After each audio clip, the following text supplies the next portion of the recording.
महाराज ऐसी एक छोटी सी गौरैया पक्षी, मादा पक्षी, जो एक घोंसला बनाए हुए थे। एक समुद्र के किनारे एक वृक्ष था, उस पर उसने एक घोंसला बनाया हुआ था। उस घोंसले में उस गौरैया पक्षी के छोटे छोटे से अंडे रखे हुए थे।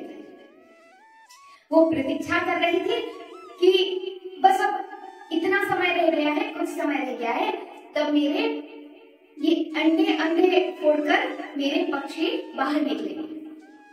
हर माँ को प्रसन्नता होती है, चाहे वो किसी भी प्रजाति का हो, मनुष्य हो या अन्य कोई जीव हो, यदि वो मादा है, यदि वो माँ बन सकती है, हर जीव को प्रसन्नता होती है, हर माँ को प्रसन्नता होती है कि उसके बच्चे, उसके बालक जन्म लेंगे। महाराज गौरैया पक्षी के भी उस घोंसले में अंडे रखे हुए थे। एक दिन वो गौरैया पक्षी कहीं दूर दाना चुगने चली गई और समुद्र किनारे उस गौरैया पक्षी का वो वृक्ष पर घोंसला रखा हुआ था। और महाराज अचानक एक दिन, जिस दिन वो गौरैया पक्षी दाना चुगने गई थी, उस दिन क्या हुआ कि समुद्र में बड़ा ही विशाल ज्वार भाटा आया। महाराज ऐसी सुनामी आई कि वो गौरैया पक्षी का घोंसला उड़ा के ले गई। जब वो गौरैया पक्षी लौट कर आई तो उसने देखा, अरे ना तो यहाँ मेरे बच्चे, मेरे अंडे हैं और ना ही मेरा घोंसला है। जब दूर देखा तो वो गौरैया पक्षी का घोंसला समुद्र की लहरों में तैर रहा था। गौरैया पक्षी ने देखा समुद्र नारायण की तरफ, तो समुद्र नारायण से कहा हाथ जोड़कर कि हे समुद्र नारायण, आप इतने विशाल हैं, आपकी महानता की इतनी कथाएं, इतनी गाथाएं सुनी हैं, आप बहुत महान हैं। गौरैया पक्षी ने समुद्र नारायण से कहा कि आप बहुत महान हैं, आपकी महानता की इतनी कथाएं सुनी है मैंने, इतनी गाथाएं सुनी है, आपका हृदय भी इतना विशाल है, आपका इतना बृहद स्वरूप है, आप कृपा करके मेरा वो घोंसला है जिसमें मेरे अंडे रखे हुए हैं, वो आप कृपा करके ऐसी लहर लाइए ना, जिससे वो घोंसला मेरा जो है, मेरे अंडे हैं, वो किनारे पर ले आइए। आप इतनी सी कृपा कर दीजिए मुझे। समुद्र नारायण ने सुना और प्रकट हो गए। गौरैया पक्षी से कहने लगे, अरे तुम मुझसे कह रही हो, तुम ये कार्य करने के लिए मुझसे कह रही हो कि मैं तुम्हारा घोंसला तुम्हें वापस कर दूं? मैं क्या इतना फुर्सत रहता हूँ जो तुम्हारे कहने पर तुम्हारा घोंसला तुम्हें वापस कर दूं? अरे तुमने ये सोच ही कैसे लिया कि मैं तुम्हें तुम्हारा घोंसला वापस करूंगा? तुम कहाँ इतनी छोटी सी पक्षी और कहाँ मैं इतना विशाल, इतना बृहद? तुमने तनिक एक बार भी ये नहीं सोचा कि तुम किससे कह रही हो? अरे बात अपने बराबरी वालों में की जाती है, और तुम्हारा तो कोई अस्तित्व ही नहीं है। गौरैया पक्षी ने कहा कि अरे मुझे तो लगा था आपका स्वरूप इतना बृहद है, इतना विशाल है, तो आपका हृदय भी उतना ही विशाल होगा। फिर गौरैया पक्षी ने कहा कि हे समुद्र नारायण, यदि आप मुझे मेरा घोंसला मेरे अंडों के सहित वापस नहीं करेंगे तो मैं आपको सुखा दूंगी। समुद्र नारायण ने कहा, तुम इतनी छोटी सी पक्षी, इतनी तुच्छ हो, तुम मुझे सुखाओगी?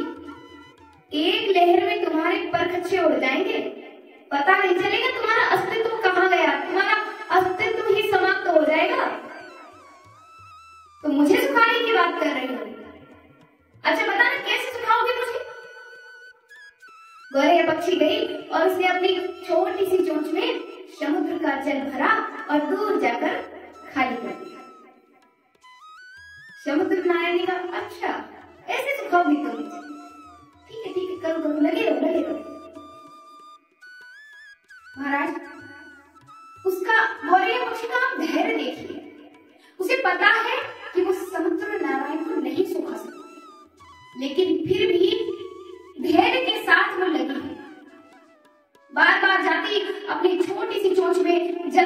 जाती और दूर जाकर फेंक देती। बार बार यही किया।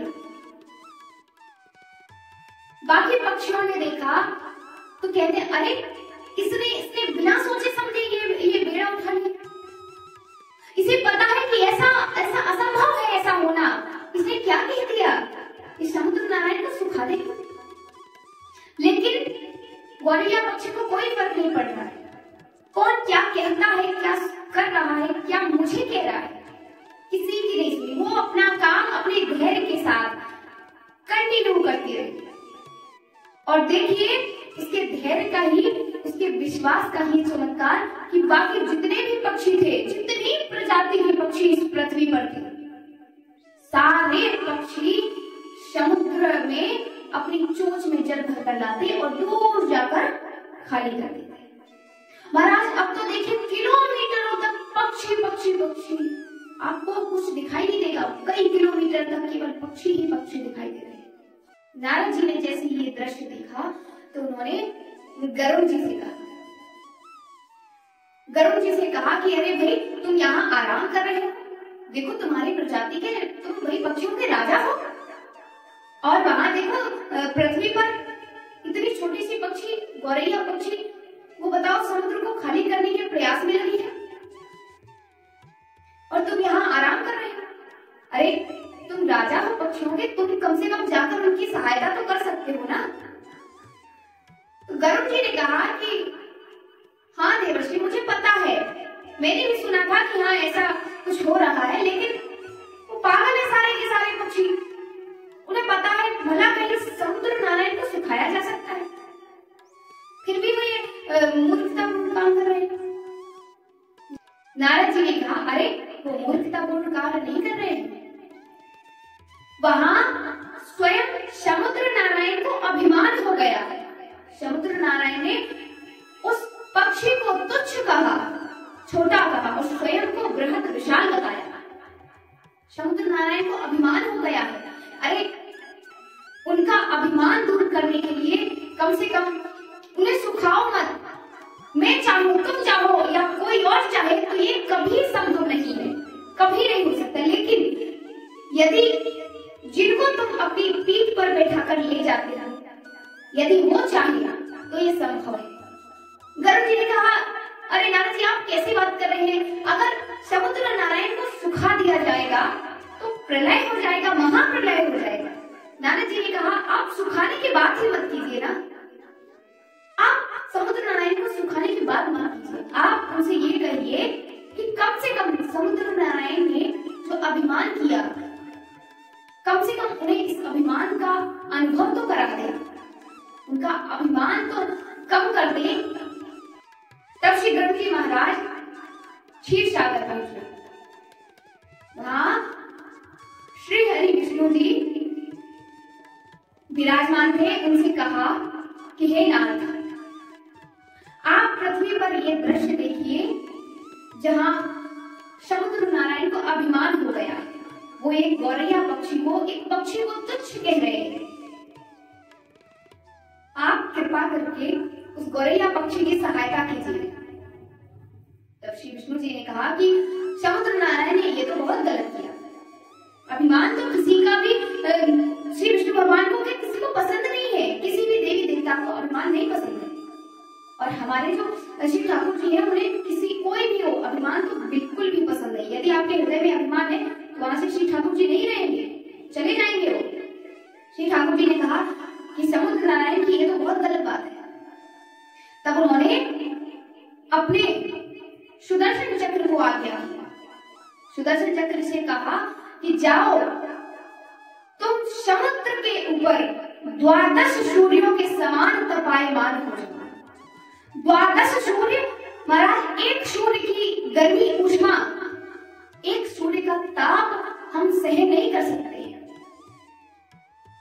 और आप देखिए भगवान ने सुदर्शन चक्र जी को आज्ञा की है कि आप 12 यानी 12 सूर्यों के समान तपायमान हो जाओ। सुदर्शन चक्र जी गए समुद्र नारायण के ऊपर और अपना ताप का प्रभाव दिखाना शुरू किया। महाराज इतना ताप बढ़ गया, समुद्र नारायण जलने लगे और कई किलोमीटर जल खाली हो गया। समुद्र नारायण ने देखा तो प्रकट होकर देखने लगे, अरे ये ताप कहां से, इतना ताप कहां से आ रहा है। कहते हैं कि श्री सुदर्शन चक्र से ही सूर्य को ऊष्मा मिलती है, सूर्य को ताप मिलता है। जिस सूर्य से हम सभी प्राणी जन ऊष्मा ग्रहण करते हैं, उस सूर्य को भी श्री सुदर्शन चक्र से ताप मिलता है। महाराज जैसे ही समुद्र नारायण ने देखा कि इतना ताप कहां से आ रहा है, प्रकट होकर हाथ जोड़कर कहने लगे, अरे सुदर्शन चक्र जी, आप ये क्या कर रहे हैं? आप मुझे क्यों मार रहे हैं? आप मुझे मत मारिए ना। मुझसे क्या ऐसा क्या अपराध हो गया है जिसकी आप मुझे ये दंड दे रहे हैं? सुदर्शन चक्र जी ने कहा कि तुमने अभिमान किया है, तुमने स्वयं को बृहत विशाल बताया और एक पक्षी को तुच्छ कहा। तुम्हारे इस अभिमान को दूर करने के लिए मुझे श्री विष्णु जी ने भेजा है। समुद्र नारायण ने कहा, आप मुझे क्षमा कर दीजिए, मुझसे बहुत बड़ी भूल हो गई। मैं आज से ऐसा कभी नहीं करूंगा, मैं कभी अभिमान नहीं करूंगा। अब मुझे मत मारिए। यदि आपने मुझे सुखा दिया, मुझे मार दिया, तो इस पृथ्वी पर वहां पर रह हो जाएगा। सुदर्शन चक्र ने कहा कि यदि तुम चाहते हो कि मैं तुम्हें ना मारूं, तो तुम ससम्मान सप्रेम उस गौरैया पक्षी को उसका घोंसला वापस कर दो। समुद्र नारायण ने हाथ जोड़कर कहा कि ठीक है, आप जैसा कहेंगे मैं वैसा ही करूंगा। समुद्र नारायण पूरे प्रेम के साथ और पूरे सम्मान के साथ गौरैया पक्षी के उस घोंसले को गौरैया को लौटाने के लिए गए और गौरैया पक्षी से क्षमा मांगी। महाराज, यहाँ आप ये देखिए इस कथा में कि समुद्र, जिन्हें स्वयं नारायण की उपाधि दी गई है, क्यों? इसीलिए कहते हैं कभी समुद्र नारायण का अंत नहीं हो सकता, कभी नहीं सूख सकते हैं। समुद्र नारायण स्वयं नारायण के स्वरूप है, इतने बृहत, इतने विशाल, इतने महान। और आज देखिए आप, घमंड, उन्होंने अभिमान किया, तो उन्हें भी एक छोटे से, उन्होंने जिस पक्षी को तुच्छ कहा, उस पक्षी के सामने नतमस्तक होना पड़ा। महाराज, इसमें उस गौरैया पक्षी का धैर्य देखिए। उसने हृदय में ऐसा निश्चय किया है कि उसे उसका घोंसला वापस चाहिए, अपने अंडों के सहित। यहाँ उस गौरैया पक्षी की अपने बालकों में, अपने बच्चों में इतनी ममता है, क्योंकि वो एक माँ बनने जाती है। उस माँ की ममता की आप दृढ़ता देखिए, विश्वास देखिए कि उसने असंभव कार्य को भी संभव कर दिया।